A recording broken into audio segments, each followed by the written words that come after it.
করা বন্ধ করা আনতে নাই মানব আনতে নাই মানব আনতে দাবি ন্যায্য দাবি আনতে দাবি মানেক লাগে আচ্ছা জিদাবাদ আচ্ছা জিদাবাদ আচ্ছা কেন্দ্র সমিতি জিদাবাদ আচ্ছা কেন্দ্র সমিতি জিদাবাদ এই জয় চলিছে এই জয় চলিছে এই সংগ্রাম চলিছে এই সংগ্রাম চলিছে চাহ জনগোষ্ঠীর ওপৰত অত্যাচাৰ বন্ধ কৰক চাহ জনগোষ্ঠীৰ ওপৰত অত্যাচাৰ বন্ধ কৰক চাহ জনগোষ্ঠীৰ সংৰক্ষিত আসনত টাৰ্গেট কৰা বন্ধ কৰক আচ্ছা জিন্দাবাদ আচ্ছা জিন্দাবাদ হাতের দাবি মানেক লাগে আমার সংগ্রাম চলিছে আছে ধেনু রঙে ধেনু আছে ধেনু রঙে ধেনু আচ্ছা জিন্দাবাদ আচ্ছা জিন্দাবাদ হুঁশিয়ার ওই তালার হুঁশিয়ার ahoya এই চুই চলিছে এই চুই চলিছে এই চুই চলিছে অসম চাহ ছাত্ৰ সন্থাই সচলত আমি অৱস্থান ধৰ্মঘট কাৰ্যসূচী পালন কৰিছোঁ। প্ৰথম কথা হ'ল চাহ জনগোষ্ঠীৰ জাতিগত প্ৰমাণ পত্ৰ লৈ বহু ব্যক্তিয়ে চাহ জনগোষ্ঠী সংৰক্ষিত আসনত তেওঁলোকে নামভৰ্তি কৰিবৰ কাৰণে সুবিধা লৈ আছে আৰু এই কথাটো লৈ আমি প্ৰত্যেক বছৰে আমি অসম চাহ ছাত্ৰ সন্থাই অসম চৰকাৰক দৃষ্টিগোচৰ কৰি আহিছোঁ যে চাহ জনগোষ্ঠীৰ জাতিগত প্ৰমাণ পত্ৰ প্ৰদান কৰিবৰ কাৰণে এটা সুকীয়া বৰ্ড গঠন কৰিব লাগে। আজিৰ তাৰিখত অসম চৰকাৰখনে বা অসম চৰকাৰত থকা যিসকল আমাৰ প্ৰতিনিধি তেওঁলোকে কোনো ধৰণৰ পদক্ষেপ গ্ৰহণ কৰা নাই। সেয়েহে প্ৰত্যেক বছৰে চাহ জনগোষ্ঠী সংৰক্ষিত আসনত মেডিকেল ইঞ্জিনিয়াৰিং নামভৰ্তিকৰণ প্ৰক্ৰিয়াত অনা চাহ জনগোষ্ঠীৰ বহুত ছাত্ৰ ছাত্ৰীয়ে নামভৰ্তি কৰিবৰ কাৰণে এটা সুবিধা তেওঁলোকে পাই আছে। এই বছৰো 2020-21 বৰ্ষতো 12জনকৈ অনা চাহ জনগোষ্ঠীৰ ছাত্ৰ ছাত্ৰীৰ নাম আজি এই নামভৰ্তিৰ তালিকাত অন্তৰ্ভুক্ত হৈ আছে। গতিকে সেইকাৰণে আমি অসম চাহ ছাত্ৰ সন্থাই প্ৰথমে অসম চৰকাৰক আমি দাবী উত্থাপন কৰিছোঁ, এই যিসকল 12টা অনা চাহ জনগোষ্ঠীৰ ছাত্ৰ ছাত্ৰী আছে অতি শীঘ্ৰে তেওঁলোকৰ নাম সেই তালিকাৰ পৰা কৰ্তন কৰিব লাগে। সেইটো প্ৰথম কথা। আৰু দ্বিতীয়তে এই 12জন ছাত্ৰ ছাত্ৰীয়ে চাহ জনগোষ্ঠীৰ জাতিগত প্ৰমাণ পত্ৰ তেওঁলোকে কেনেকৈ আহৰণ কৰিলে এই গোটেই প্ৰক্ৰিয়াটো তদন্ত হ'ব লাগে আৰু যিসকল মানুহ জড়িত হৈ আছে আৰু যিসকল ছাত্ৰ ছাত্ৰীয়ে এই কাষ্ট চাৰ্টিফিকেটখন উলিয়াবৰ কাৰণে সুবিধা পাইছে তেওঁলোকৰ ওপৰত কঠোৰ আইনগত ব্যৱস্থা ল'বৰ কাৰণে আমি দাবী জনাইছোঁ। আৰু তাৰ লগে লগে আমি যিহেতু এটা দীৰ্ঘদিনীয়া দাবী অসম চাহ ছাত্ৰ সন্থাই বহুদিন সংগ্ৰামৰ ফলত এই চাহ জনগোষ্ঠীৰ লোকসকলক সামাজিকভাৱে আগবঢ়াই লৈ যাবৰ কাৰণে আমি বিভিন্ন শিক্ষানুষ্ঠানত মেডিকেল শিক্ষা, ইঞ্জিনিয়াৰিং শিক্ষা তাৰপিছত ITI এইবিলাকত আমি কিছুমান আসন সংৰক্ষণ কৰিছোঁ।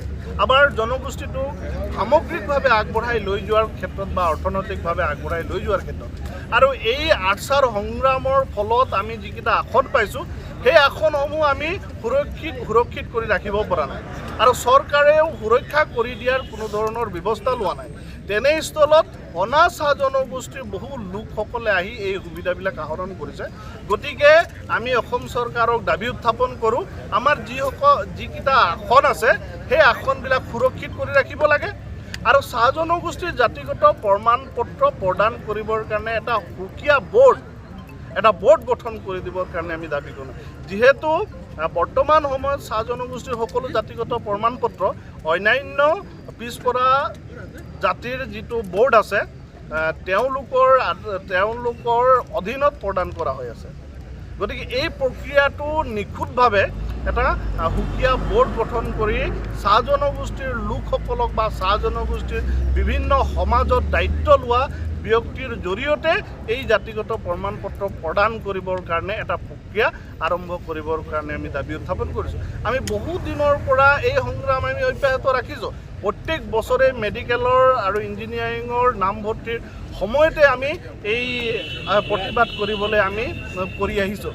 গতিকে এই প্ৰতিবাদেই শেষ প্ৰতিবাদ হওক আৰু এতিয়াই অসম চৰকাৰে আৰু বিভাগীয় কৰ্তৃপক্ষই এটা সুকীয়া বোৰ্ড নিৰ্ধাৰণ কৰি গোটেই চাহ জনগোষ্ঠীৰ জাতিগত প্ৰমাণ পত্ৰ দিয়াৰ প্ৰক্ৰিয়াটো এটা নিখুঁতভাৱে তেওঁলোকে আগবঢ়াই লৈ যাওক আৰু যিসকল ছাত্ৰ ছাত্ৰীয়ে চাহ জনগোষ্ঠীৰ ভুৱা জাতিগত প্ৰমাণ পত্ৰ লৈ তেওঁলোকে আহিছে তেওঁলোককো এই তালিকাৰ পৰা নাম কৰ্তন কৰি প্ৰকৃত চাহ জনগোষ্ঠীৰ ছাত্ৰ ছাত্ৰীসকলক দিয়াৰ এটা ব্যৱস্থা কৰিবৰ কাৰণে আমি আহ্বান জনাইছোঁ।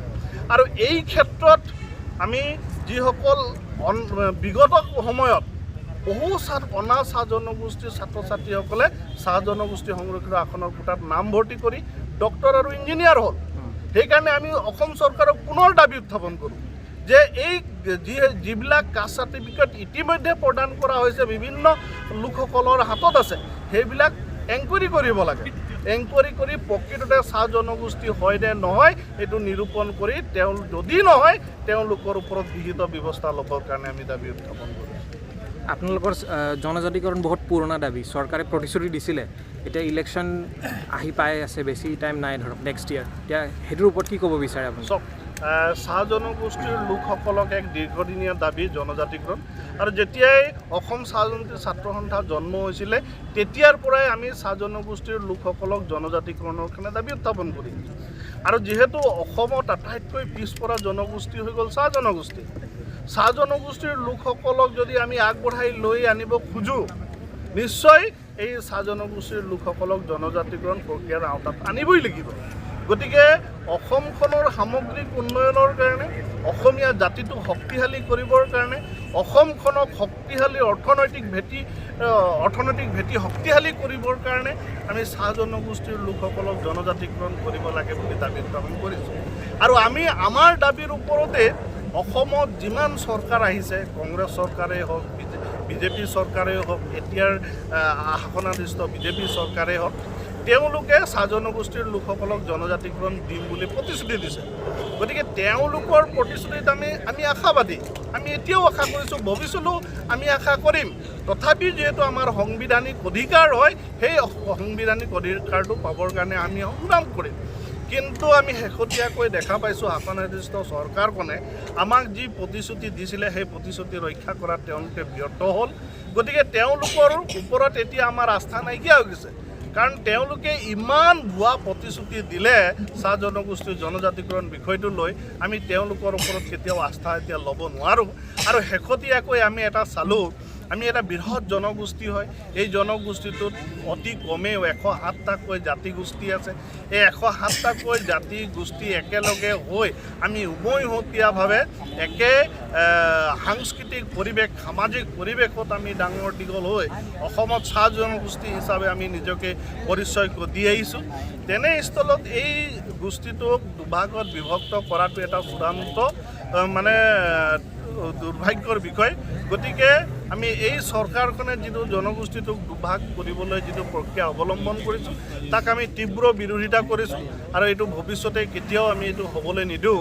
আৰু প্ৰকৃতত যদি চৰকাৰখনে চাহ জনগোষ্ঠীক জনজাতিকৰণ দিব বিচাৰে এনেধৰণৰ ভাগ কৰি জনজাতিকৰণ দিয়াটো আমি কেতিয়াও পোষকতা নকৰোঁ।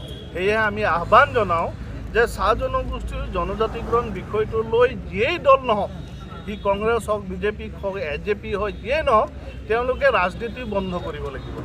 আৰু আমাৰ যিহেতু সাংবিধানিক অধিকাৰ এইটো সাংবিধানিক নিয়ম মতে আমি আগবাঢ়িম, গণতান্ত্ৰিক প্ৰক্ৰিয়াৰে আমি আগবাঢ়িম। কিন্তু তেওঁলোকৰ ৰাজনৈতিক যিটো তেওঁলোকে অভিসন্ধি ৰচনা কৰি যিটো জনজাতিকৰণ প্ৰক্ৰিয়াটো দিম বুলি কৈছে সেইটো কেতিয়াও আমি তেওঁলোকক আমি বিশ্বাসত ল'ব নোৱাৰোঁ।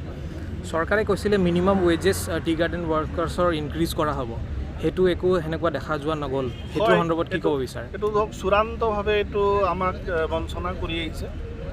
বৰ্তমান সময়ত মিনিমাম ৱেজ এক্ট যিটো আছে, মিনিমাম ৱেজ এক্টৰ আধাৰত চাহ শ্ৰমিকসকলৰ মজুৰি প্ৰদান কৰা বিষয়টো আমি দাবী উত্থাপন কৰি আহিছোঁ দীৰ্ঘদিনৰ পৰা। আৰু চৰকাৰখন অহাৰ পূৰ্বেই তেওঁলোকে কৈছিলে আমি শাসনলৈ আহিলে চাহ শ্ৰমিকসকলৰ নিম্নতম মজুৰি আমি প্ৰদান কৰিম। শাসনলৈ অহাৰ পিছত তেওঁলোকে নিম্নতম মজুৰি প্ৰদান কৰাৰ ব্যৰ্থ হ'লে তাৰ উপৰিও তেওঁলোকে মজুৰি চুক্তি যিটো সম্পাদন হয় সেইটো আজিলৈকে তেওঁলোকে সম্পূৰ্ণ কৰিব নোৱাৰিলে। আজিৰ তাৰিখত 4 বছৰ তেওঁলোকে সম্পূৰ্ণ কৰিলে চাহ শ্ৰমিকৰ মজুৰি যিটো মজুৰি চুক্তি যিটো সম্পাদন হয় সেইটো সম্পাদন কৰিব পৰা নাই। তাৰ উপৰিও যিটো বকেয়া ধন পাব লাগে জানুৱাৰীৰ পৰা আৰম্ভ কৰি এই জানুৱাৰী আৰু ফেব্ৰুৱাৰী মাহৰ বকেয়া ধনটো তেওঁলোকে কৰ্তন কৰি ৰাখি দিলে। চূড়ান্তভাৱে তেওঁলোকে বঞ্চনা কৰিছে বুলি আমি ভাবোঁ। অসম চাহ ছাত্ৰ সন্থাই আমি তেওঁলোকক দাবী উত্থাপন কৰোঁ এই ক্ষেত্ৰত। কাৰণ অন্যান্য যিবিলাক উদ্যোগ আছে, অন্যান্য উদ্যোগ বা কৰ্মসংস্থা আছে সেইবিলাকত কিন্তু মিনিমাম ৱেজ ওপৰত ভিত্তি কৰি তেওঁলোকক মজুৰি প্ৰদান কৰা হৈছে। কেৱল মাত্ৰ চাহ উদ্যোগত কৰ্মৰত শ্ৰমিকখিনিক বঞ্চনা কৰা হৈছে। গতিকে এই যিটো বিভেদকামী তেওঁলোকে চৰিত্ৰ প্ৰদৰ্শন কৰিছে ইয়াত অসম চাহ ছাত্ৰ সন্থা আমি কেতিয়াও সন্তুষ্ট নহয়। আজি চাহ জনগোষ্ঠীৰ যিখিনি সংৰক্ষিত আসন, সেই সংৰক্ষিত আসন দীৰ্ঘদিনৰ পৰা অন্যান্য ছাত্ৰ ছাত্ৰীয়ে দখল কৰিছে ভুৱা চাৰ্টিফিকেট লৈ। এই সমস্যাটোৰ স্থায়ী সমাধানৰ কাৰণে আমি আজি এই প্ৰতিবাদ সাব্যস্ত কৰিছোঁ। ভুৱা চাৰ্টিফিকেটসমূহক কাউণ্টাৰ চাইন কৰি তেওঁলোকে মেডিকেলৰ ছিট ল'বলৈ তেওঁলোকক সক্ষম কৰি আহিছে। আৰু যাৰ কাৰণে মই ভাবোঁ যে JBK যিগৰাকী প্ৰিন্সিপাল ছেক্ৰেটাৰী তেওঁ চূড়ান্তভাৱে তেওঁ দুৰ্নীতিপৰায়ণ মানসিকতাৰ কাৰণে আজি গৰিষ্ঠ সংখ্যক চাহ জনগোষ্ঠীৰ ছাত্ৰ ছাত্ৰী বঞ্চিত হৈছে এডমিশ্যনৰ ক্ষেত্ৰত। গতিকে আমি এই গোটেই ব্যৱস্থাটোৰ পৰিৱৰ্তন বিচাৰিছোঁ আৰু চৰকাৰক আমি এইটোৱে ক'ব বিচাৰিছোঁ অসম চাহ জনজাতি ছাত্ৰ সন্থাই যে চৰকাৰে কোটা দিছে চাহ জনগোষ্ঠীৰ লোকৰ কাৰণে, আৰু সেই কোটাত যদি চাহ জনগোষ্ঠীৰ ছাত্ৰ ছাত্ৰী উপকৃত নহয় তাৰ পৰিৱৰ্তে যদি অন্য জনগোষ্ঠীৰ ছাত্ৰ ছাত্ৰীসকলে কোটাৰ জৰিয়তে উপকৃত হয় গতিকে তেনেকৈ কোটা আচলতে উঠাই দিবৰ কাৰণে আমি দাবী জনাইছোঁ। আৰু যিসকল দুৰ্নীতিপৰায়ণ ব্যক্তিৰ কাৰণে দীৰ্ঘদিনৰ পৰা যিসমূহ ছাত্ৰ ছাত্ৰী চাহ জনগোষ্ঠীৰ লগত কোনো কাৰণত জড়িত নোহোৱাকৈ কেৱল মাত্ৰ কেইটকামান পইচা দি ওলোৱা ভুৱা চাৰ্টিফিকেটেৰে যিসকলে এতিয়ালৈকে মেডিকেল ছিট দখল কৰিলে, অন্যান্য বিভিন্ন ছিট দখল কৰিলে, সেই সকলোৰে ওপৰত আমি এটা উচ্চ পৰ্যায়ৰ তদন্ত দাবী কৰিছোঁ। আৰু বৰ্তমান যি 12জন ছাত্ৰ ছাত্ৰীক আমি ছাছপেক্টেড বুলি স্বাস্থ্যমন্ত্ৰীক স্মাৰকপত্ৰ প্ৰদান কৰিছোঁ, এই 12জনক কোনো কাৰণতে MBBS আৰু BDF চিজত আসন যাতে তেওঁলোকে নাপায় সেইটো নিশ্চিত কৰিবলৈ আমি চৰকাৰক আজি কাৰ্যসূচীৰ জৰিয়তে আমি দাবী জনাইছোঁ। ছাত্ৰ ঐক্য জিন্দাবাদ, জিন্দাবাদ, জিন্দাবাদ। ছাত্ৰ ঐক্য জিন্দাবাদ, জিন্দাবাদ, জিন্দাবাদ। বিজেপি চৰকাৰ go back, go back, go back. BJP চৰকাৰ go back, go back, go back. Himanta Biswa Sarma দালাল, দালাল, দালাল। সঞ্জয় কিষাণ দালাল, দালাল, দালাল। সঞ্জয় কিষাণ দালাল, দালাল, দালাল। বিজেপি চৰকাৰ go back, go back, go back. ধনৰ বিনিময়ত ভুৱা জাতিগত প্ৰমাণপত্ৰ দিয়া বন্ধ কৰক, বন্ধ কৰক, বন্ধ কৰক। ভুৱা জাতিগত প্ৰমাণপত্ৰ দিয়া বন্ধ কৰক, বন্ধ কৰক, বন্ধ কৰক। আমাৰ সংগ্ৰাম চলিছে, চলিছে, চলিবই। আমাৰ সংগ্ৰাম চলিছে, চলিছে, চলিবই। আহোই আহোই এই চলিছে দালাল, দালাল, দালাল। হিমন্ত বিশ্ব শৰ্মা দালাল, দালাল।